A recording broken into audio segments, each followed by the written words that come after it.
is our next part. In the previous part, I have discussed about Vedas and briefly about Brahmanas, Arnikas, and Upanishad literature. In this part, I will discuss about Vedangas and the culture of early Vedic age and later Vedic age. So let's start. तो हम start करते हैं, वेदांगा से start करते हैं, ठीक है। तो वेदांगा को बोला जाता है लिम्स ऑफ विदास, क्योंकि 600 बीसी में ये सिक्स बुक्स लिखी गई, इनको बोला जाता है वेदांगास, ठीक है। तो क्या है कि ये जो सिक्स बुक्स लिखी गई ये एक्सप्लेन करती है, ठीक है, वेदास वेद्स को एक्सप्लेन करती है, अच्छे से एक्सप्लेन करती है। तो इसमें जो फर्स्ट है वो कौन सी है, शिक्षा। तो शिक्षा है फोनेटिक्स, तो मतलब जो भी वेद्स में वर्ड्स हैं, सेंटेंस है, उनको कैसे समझना है, कैसे बोलना है, that's all explain in this. दूसरा है कल्प, ठीक है, ठीक है, Kalpa, Kalpa ceremony and rituals part of Vedas. तो इसमें पूरा अच्छे से एक्सप्लेन करा गया कि कोई भी सेरेमनीज एंड रिचुअल्स होते हैं, फिर रीति रिवाज, कोई भी कुछ करना है, कार्य करना है, तो उसका किस तरह करना है, कब परफॉर्म करना है, that's all written in this. तो इसका इम्पॉर्टेंट एक बुक है जिसका नाम है Sulva Sutra, first exclusive book on Vedas, maths, sorry Vedas. तो नेक्स्ट वन आता है निरुक्त, ठीक है। निरुक्त क्या है, आप बोल सकते हैं कि वेद्स, वेद्स की क्या है, डिक्शनरी है। निरुक्त क्या है, वेद्स की डिक्शनरी है निरुक्त, ठीक है। Etymology of words, study of origins of word, तो इसको बोल सकते हैं वेद की डिक्शनरी बोल सकते हैं निरुक्त को। व्याकरण तो आप जानते हैं, जैसे ग्रामर होते हैं, इंग्लिश ग्रामर होता है, हिंदी ग्रामर, तो उसी तरफ व्याकरण को संस्कृत ग्रामर, तो वेद ग्रामर भी बोला जाता है। तो इसमें इसमें बहुत इंपॉर्टेंट कौन सा है, अष्टाध्यायी भाई पाणिनि, जो पाणिनि ने लिखा है अष्टाध्यायी। उसके बाद आता है चंद, चंद रूल्स फॉर पोइट्री, तो पोइट्री के लिए रूल होते हैं। तो जो वेद्स में पोइट्री वगैरह लिखी गई थी, तो उसके लिए इसमें रूल को अच्छे से एक्सप्लेन करा है,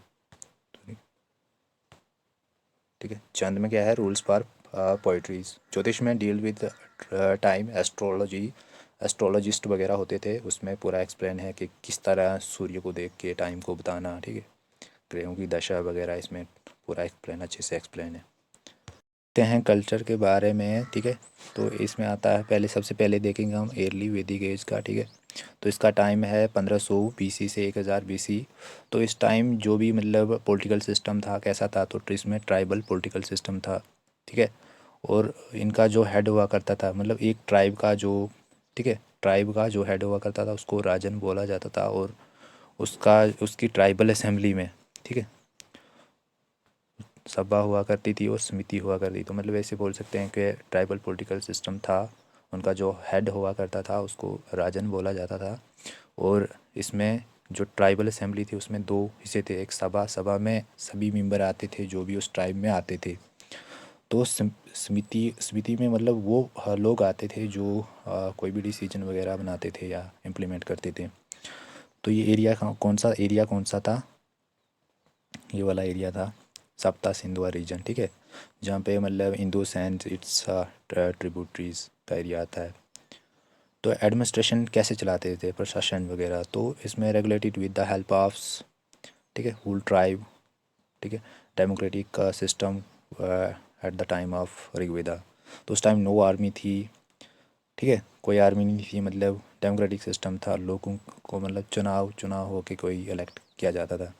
तो इसमें देखेंगे रिलीजन्स, ठीक है, रिलीजन्स में सबसे ज़्यादा जो हाइम हमें मिलते हैं, जो मंत्रास मिलते हैं, वो किसके मिलते हैं, तो इसमें हमें मिलते हैं इंद्र के 250 हाइम्स, जिसको रैन गार्ड भी बोला जाता है। फिर अग्नि 200 हाइम मिलते हैं, तो अग्नि को message between god and son की, messenger, messenger between god and sons.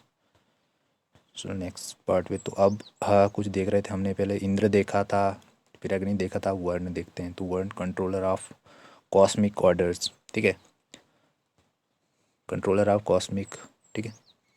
Soma God of plant बोला जाता था, उषा गॉडेसिस ऑफ डॉन्स, ठीक है। The Rigvedic people worship gods for obtaining material benefit, ये इंपॉर्टेंट है। तो जो मतलब उस टाइम ऋग्वेदिक के, ठीक है, ऋग्वेदिक पीपल थे वो वर्शिप करते थे, गॉड को पूजते थे, only obtaining material benefits and not for any spiritual upliftments, ritual have to be buts for the benefit in the form of praja and pashu. तो जो भी मतलब उस टाइम तो क्या था, मतलब नॉर्मलिक लाइफ थी, तो लोग जो भी पशुपालन वगैरह करते थे तो वही वही चाहते थे, किसी भगवान से मांगते थे, ठीक है। तो मैन फूड, अब देखते हैं मैन फूड क्या थी उस टाइम तो, ठीक है। तो milk and milk product most important animal माना जाता है उस टाइम का काऊ। मैन ऑक्यूपेशन क्या था?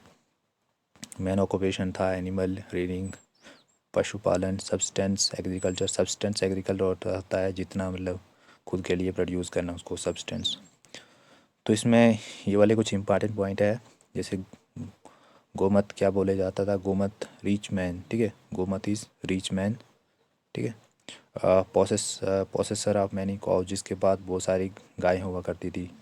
और एक आता है गोपा, प्रोटेक्टर ऑफ काउ को गोपा बोला जाता था। एंड फिर आता है godhuli, it mean dust indicator of time. तो उस टाइम तो ऐसे मतलब कोई वॉच वगैरह कुछ ऐसे नहीं, had no settle life and they spent नॉर्मलिक लाइफ, ठीक है। वो मतलब एक जगह से दूसरी जगह मतलब चलते जाते थे, जहाँ पे उनको सोर्सेज वगैरह मिलते थे वहीं पे रुक के वो अपनी लाइफ सेटल हो जाते थे कुछ टाइम के लिए, उसके बाद फिर मूव हो जाते थे। The most important event mentioned in Rigveda, तो ये बैटल ऑफ 10 किंग्स 950 BC में हुई थी बोला जाता है, मतलब वेदास में मेंशन है, ठीक है। इसमें दो ट्राइब थी, एक का नाम है वार्ता ट्राइब्स लेड बाय सुदास, ठीक है। ये सुदास है, SUDAS Sudas. He appointed Vashishtha as guru by replacing Vishwamitra, ठीक है। इसने अपॉइंट कर दिया जो भारत ट्राइब का जो हेड था, मतलब सुदास, इसने अपॉइंट किया वशिष्ठ को, ठीक है, वशिष्ठ को अपना गुरु, किसको रिप्लेस करके? विश्वामित्र को रिप्लेस करके। तो विश्वामित्र ने form group of 10 tribe, name उसका नेम दे दिया Puru. Ends the battle was fought on the bank of river Ravi. और नाइट कब कब लड़ी गई ये लड़ाई? ये लड़ाई लड़ी गई, ठीक है, ग्रुप ऑफ 10 ट्राइब्स, जिसका नाम इसने दिया विश्वामित्र ने, मतलब 10 ट्राइब का एक ग्रुप बनाया, उसको एक नाम दे दिया Puru. And the battle was fought on the bank of river Ravi. वो 950 BC में लड़ाई लड़ी गई, इसको ही बोला महाभारत, ठीक है, इंटर ट्राइबल वॉर्स। वो महाभारत, ये महाभारत अलग है। तो इसमें कौन जीता? सुदास वॉन्स। चलिए नेक्स्ट, अब देखते हैं लेटर वैदिक पीरियड। तो लेटर वैदिक पीरियड का टाइम पीरियड ये है, क्या है लेटर वैदिक पीरियड का? 1000 BC टू 600 BC। तो इसमें क्या हुआ कि माइग्रेशन टूवर्ड गंगा, ठीक है, migration toward Ganga Yamuna regions. तो आपको पता है कि Ganga Yamuna region most fertile, ठीक है, लैंड है। मेंशन ये जो गंगा यमुना मेंशन है कहाँ पे? ऋग्वेदा में भी मेंशन है। On the bank of Ganga fluvial soil iron, तो 1000 BC में आयरन भी डिस्कवर हो गया था। और फ्लूवियल सॉइल है कहाँ पे? गंगा, गंगा के बैंक पे। Due to fertile soil agriculture become surplus. तो ये देख सकते हैं कि फर्टाइल सॉइल होने की वजह से बहुत ज़्यादा एग्रीकल्चर भी सरप्लस हो गई, मतलब। तो एडवांस एंड इकॉनमी सरप्लस, तो ये लोग यहाँ पे अच्छी मतलब फसल वगैरह उगती थी यहाँ पे, अच्छा इनका इकॉनमी चलने लगा, तो इन लोगों ने यहीं पे सेटल होना स्टार्ट कर दिया। तो मैन ऑक्यूपेशन क्या था? मैन ऑक्यूपेशन जो उगाते थे राइस, ठीक है, राइस कल्टिवेशंस। तो उसके बाद gradual development of monarchical system of governments, kings kings rule with the help of ratnis to rule over janapads, ठीक है। तो रत्नीज हुआ करते थे मिनिस्टर, ठीक है, ratnis minister. Concept of kingdom rise, army is required to protect the kingdom, ठीक है। यहीं से कंसेप्ट स्टार्ट हुआ जनपद, यहीं से आगे पढ़ेंगे, फिर हम 16 महान जनपद के बारे में पढ़ेंगे, ठीक है। तो देखते हैं थोड़े इंपॉर्टेंट कुछ पॉइंट हैं। तो economy surplus, tax were impose to pay.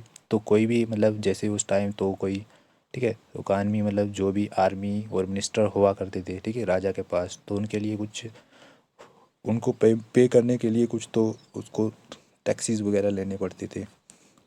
तो टैक्स, उन्होंने सबसे पहले जो टैक्स लिया उसका नाम बागा रखा गया। कुछ इंपॉर्टेंट सेक्रीफाई देखते हैं हम। तो राजस्यू सेक्रीफाई क्या है? Rajasuya sacrifice divine blessing, royal coronation ceremony, king performing his sacrifice to show his people the divine blessing of god. तो इसमें क्या, जो भी कोई होता था, राजा का बेटा था, वो ठीक है। वो बोलता था कि मैं राजा बनने के योग्य हूँ। ठीक है, ठीक है, ये भगवान का आशीर्वाद है, तो कोई उसको राजस्व सेक्रीफाइस बोला जाता था। तो विजय पे सेक्रीफाइस, विजय पे सेक्रीफाइस, तो इसमें क्या करते थे कि मतलब रथ रथ की रेस की जाती थी, वो जीतता था, जो जीतता था वो हो गया, मतलब ठीक है, वो राजा बन गया, राजा घोषित करते थे उसको। तो अश्वमेध यज्ञ आपने देखा होगा, जैसे ठीक है, पहले के जो राजा थे एक घोड़े को, मतलब हॉर्स सेक्रीफाइस भी बोला जाता, घोड़े को छोड़ा जाता था, और जहाँ तक वो हॉर्स ठीक है मूव हुआ करता था और उसको कोई ऑब्स्ट्रक्शन नहीं करता, तो वो जो मतलब एरिया है वो उस राजा के अंडर आ जाता था, उस राजा के अंडर आ जाता था। And king wanted to become king of king, तो उसको बोला जाता है सम्राट। ठीक है, तो उस राजा को बोला जाता है किंग ऑफ किंग्स। ठीक है, ये पॉइंट एम्पायर का, किंग ऑफ किंग को बोला था एम्पायर्स, उसको ही बोला जाता है सम्राट। तो कुछ पॉइंट हैं, ठीक है, मैंने लिखे हैं, उनको नोट कीजिए आप। तो देखो, अगर 600 BC में हमने देखा कि जो भी ठीक है लेटर वैदिक टाइम था, तो उसमें क्या, लेटर वैदिक टाइम में जो ठीक है उसमें स्टार्ट होने लगे 16 ग्रेट स्टेट का फॉर्मेशन स्टार्ट हुआ, और जो पीपल थे वो सेटल लाइफ जीने स्टार्ट कर दिया उन्होंने। और 1000 BC में हमने देखा कि आयरन का भी उस टाइम डिस्कवर हो गया था। ठीक है, तो ट्रेड कास्ट सिस्टम रिलीजन वगैरह ये स्टार्ट होने लगे उस टाइम। तो 600 BC को ही बोला जाता है एज ऑफ ट्रांसफॉर्मेशंस। तो ये कुछ पॉइंट इम्पॉर्टेंट थे, मैंने ये नोट करके रखे हैं, आप भी नोट कीजिए। तो जुबला उपनिषद में बोला जा आश्रम सिस्टम के बारे में है। तो इसमें बताया गया कि 4 स्टेजेस ऑफ लाइफ, तो इंसान को 4 स्टेज लाइफ की जीनी चाहिए। सबसे पहले ब्रह्मचार्य, गृहस्थ्या, ठीक है, वनप्रस्थ्या, सन्यासी। कुछ इम्पॉर्टेंट्स कुछ इम्पॉर्टेंट्स बुक्स हैं, कुछ इम्पॉर्टेंट्स बुक है, जैसे बुक्स ऑफ ग्रामर्स, व्याकरण बोले जाता है, तो अष्टाध्यायी बाई पाणिनि, ये बुक बहुत इंपॉर्टेंट है, can note it. Book for वैदिक मैथमेटिक्स, सुलभ सूत्र, ठीक है, ये भी इंपॉर्टेंट है।